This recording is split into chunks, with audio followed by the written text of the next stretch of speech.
Pertama, negara itu gunanya supaya 3 hal pada manusia dan rakyatnya itu aman. Jadi pemerintah itu dibayar untuk mengamankan 3 hal. 1, nyawanya. Nomor 2, martabatnya. Nomor 3, harta bendanya. Di luar 3 itu nggak ada apa-apa. Nah sekarang kalau mau revolusi, ini mau ambil sebab yang mana ini? Banyak nyawa hilang, apa martabat hancur lebur, apa karena harta benda terlalu banyak dicuri? Ketiga-tiganya. Tapi ini masing-masing akan memberi output yang berbeda pada skala prioritas dan akurasi-akurasi strategisnya agak berbeda. Kalau pertimbangannya harta benda, ya seperti reformasi saja, bilang sama Soeharto, ini jangan nyuri sendirian, saya juga pengen nyuri. Maka sekarang jadi Soeharto semua seluruh Indonesia. Nah jadi yang mana mau martabat? Kalau soal martabat, ayo. Karena kita sudah tidak punya martabat. Kita sudah mengalami peristiwa-peristiwa pemerintahan yang sangat menghina martabat manusia, sangat menghina akal sehat, sangat menghina. Gunanya sekolahan itu supaya jelas dia kerjaannya nanti. Kan gitu kan? Kalau dia sekolah ekonomi, dia ntar ngurusin ekonomi. Kalau dia sekolah peternakan, ntar ngurusin kambing dan ternak-ternak. Kalau sekolahnya IT, jangan ngurusin olahraga. Nah terus gunanya universitas apa? Nah, dulu Gus Dur yang merintis ini, ASHK, ahli fikih, ngurusin teknologi. Nah itu kalau Gus Dur nggak apa-apa karena dia wali ke-10. Nah, tapi kalau SBY kan bukan wali, dia kan hanya orang yang ingin melindungi supaya hambalang tidak melebar-lebar ke dalamnya. Maka ditaruhlah Rai Gedek itu di. Memang saya sudah bilang bahasa sehari-hari ya, saya baca aja daripada saya, karena tiap hari saya ngomong sama orang-orang biasa, jadi kalau sama aktivis saya mending saya kasih pointers. Yang pertama, judulnya 6 Jalan Revolusi. Aslinya 5, cuman di sini terus berpikir ada 1 lagi.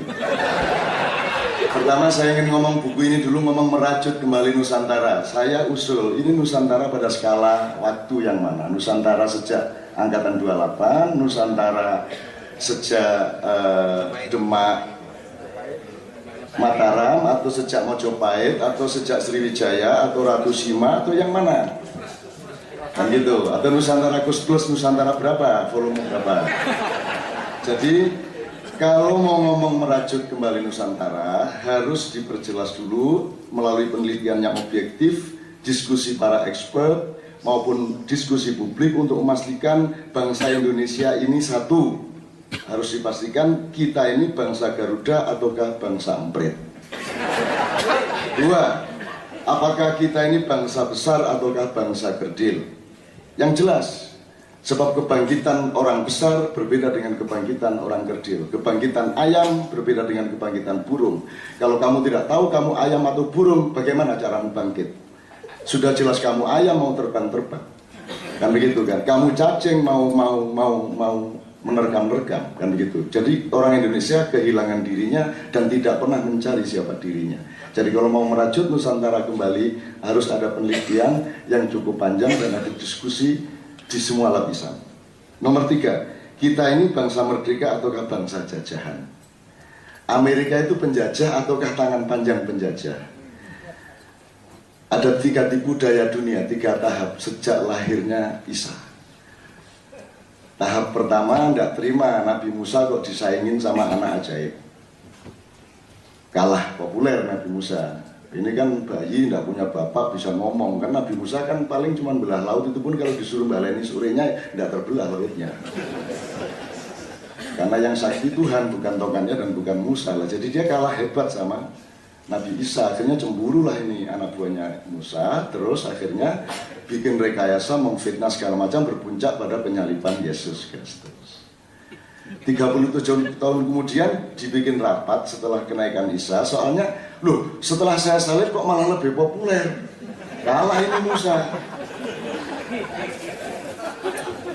Oh, kan memang begitu hukum alam. Setelah video porno malah jadi hit.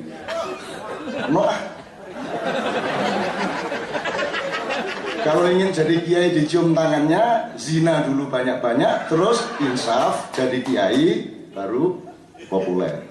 Gunanya Islam di muka bumi ini adalah khusus untuk para koruptor, begitu tertangkap pakai peci dan jilbab. Dan begitu diadili pakai tasbih, bunyinya asu.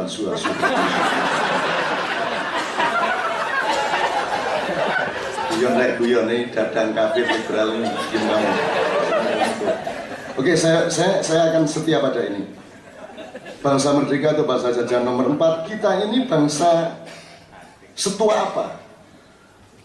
Kita ini lebih muda dari orang Yahudi, apa kakeknya orang Yahudi? Kalau Yahudi suka menipu, apa tidak benar bahwa kita lebih pandai menipu? Sepandai-pandai Yahudi menipu, masih lebih pandai kita, karena mereka hanya cucu kita. Karena kita lebih tua dari Nabi Ibrahim. Kita adalah anaknya Nabi Nuh ketika istrinya dirasuki iblis. Hamil jadi kita.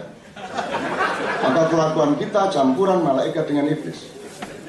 Ini kalau tidak percaya silakan selidiki. Kamu tidak akan punya bahan, hanya aku yang punya bahan. Nah jadi Nusantara yang mana, Bu? Oke, saya maksudnya yang penting kan orang kompak ya. Tapi kan boleh dong orang dikasih gede hatinya. Kamu itu dulu turunan ini.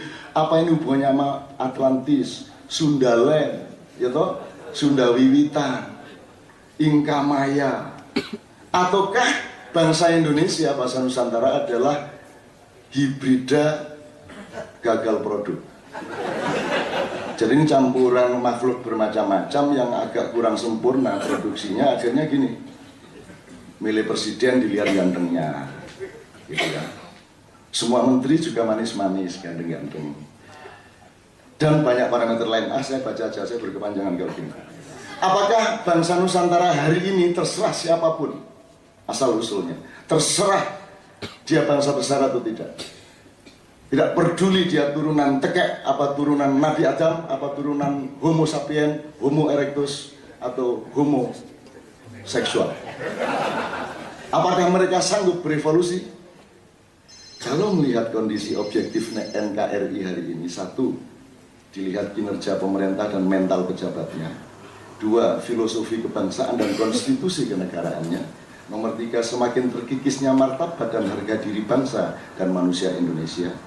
Nomor 4, tidak berlakunya akal sehat politik dan rendahnya moral pengelolaan negara yang sampai ke tingkat serendah-rendahnya. Kalau kata Tuhan, ulaika kal an'am bal hum adall. Nah, sebagai kiai sedikit-sedikit saya keluarkan. Ulaika kal an'am artinya mereka sudah seperti hewan, bahkan lebih hina daripada itu. Nomor 5, berdasarkan terlalu banyaknya harta benda rakyat dan negara yang dirampok oleh kekuatan asing serta dimalingi oleh pengurus-pengurusnya sendiri, maka urgensi revolusi 100%.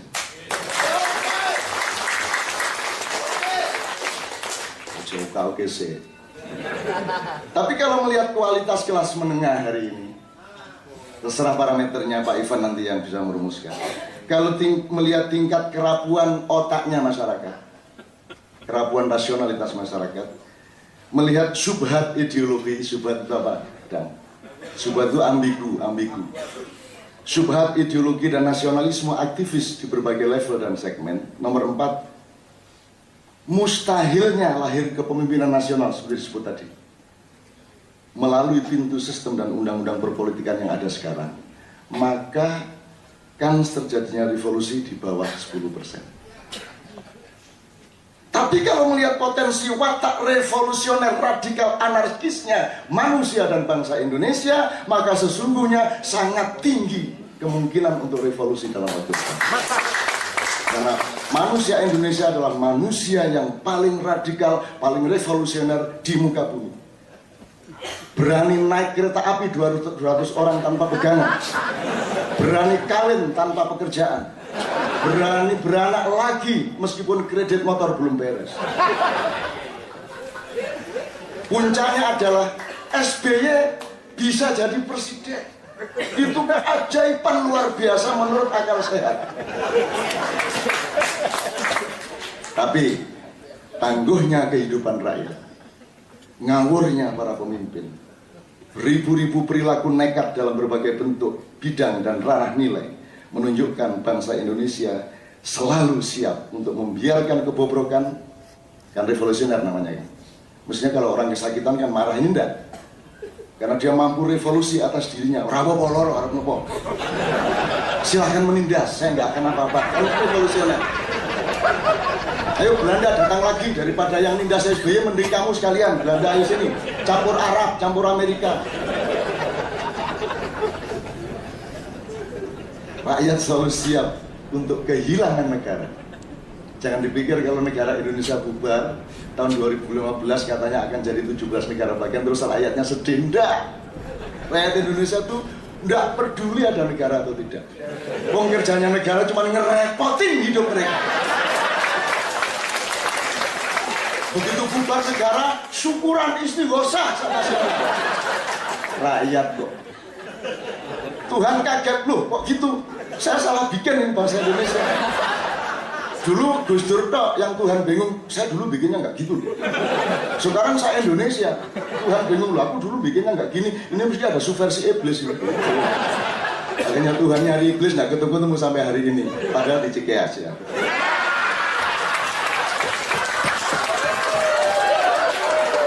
Bahkan rakyat siap dan tenang-tenang saja untuk menjadi bangsa dan negara setan, serta tidak kagum seandainya Indonesia ini menjadi negara malaikat. Karena orang Indonesia bisa menjadi setan, sedetik kemudian bisa menjadi malaikat. Jadi kalau Bang Hariman mau revolusi, rakyat siap. Nah, ini nanti halaman berikutnya soal ini.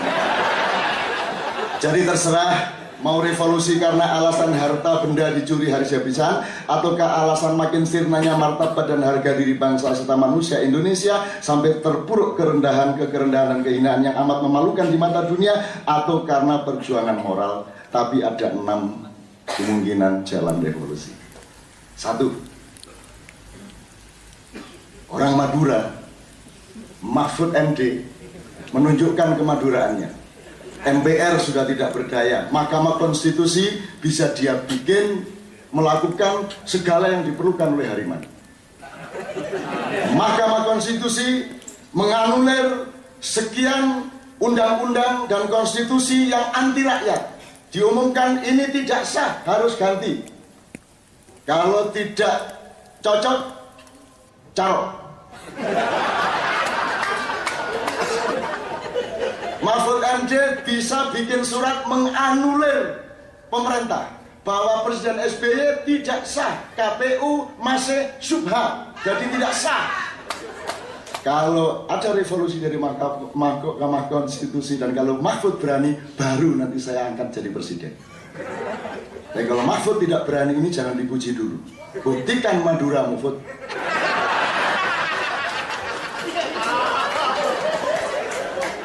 Orang Madura itu ijazahnya palsu saja dia bisa pertahankan terhadap KPK. Kalau ijazah saya ada palsu, kata si bupati, saya jadi gubernur. Tuhan saja dilawan sama orang Madura. Tuhan memberi terbakar rumah gara-gara dia rakus waktu jadi nelayan. Terus dia bilang sama Tuhan, masalah laut kenapa dibawa-bawa ke darat?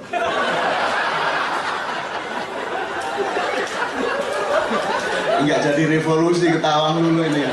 2. Presiden SBY, siapa tahu ya, melakukan tindakan revolusioner atas dirinya dan negaranya, mengacu pada hayam wuruk yang membatasi dirinya berposisi sebagai kepala kerajaan atau kepala negara dan menyerahkan kepemimpinan pemerintahannya kepada Perdana Menteri yang namanya Gajah Mada. Terserah prosedur konstitusinya. Tapi SBY, saya tak jadi lambang negara saja. Saya minta, saya akan bikin Dewan Negara. Semua orang-orang tua yang terpercaya bersama saya. Terus nanti saya angkat Perdana Menteri, pokoknya entah apa namanya yang ngurusin. Ini kalau SBY berani. Kalau enggak apa-apa. Wong ini juga iseng-iseng. Nomor 3. Ini juga mungkin Anda tidak sangka, tapi saya optimis. Sesungguhnya alam pikiran rakyat, apa saja yang ada mengalir di saraf otaknya dan di kandungan hatinya, itu adalah produk dari media massa.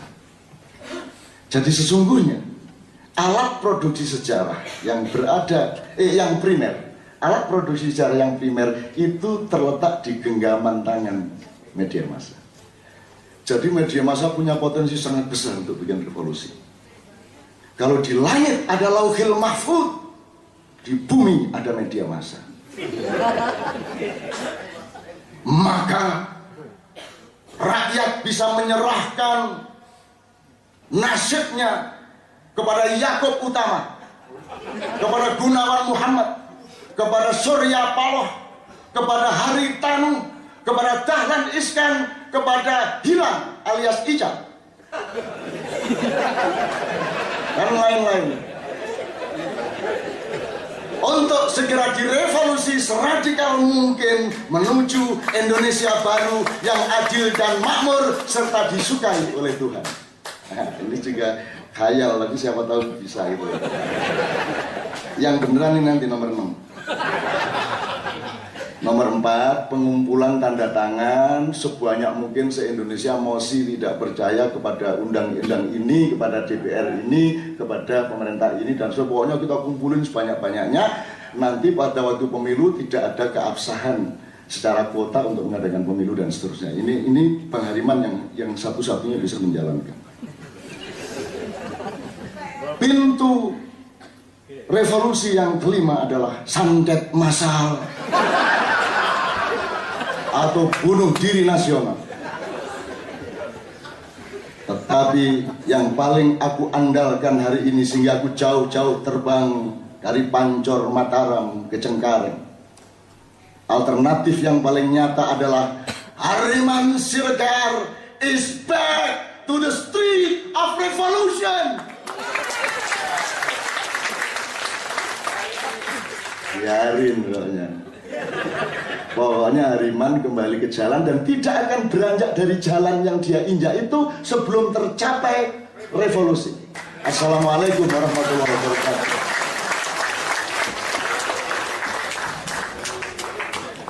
Terima kasih Cak Nun.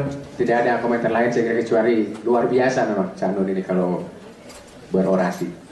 Silakan selanjutnya kita lanjutkan kembali paparan ini dengan Bang Marwan Batubara yang apa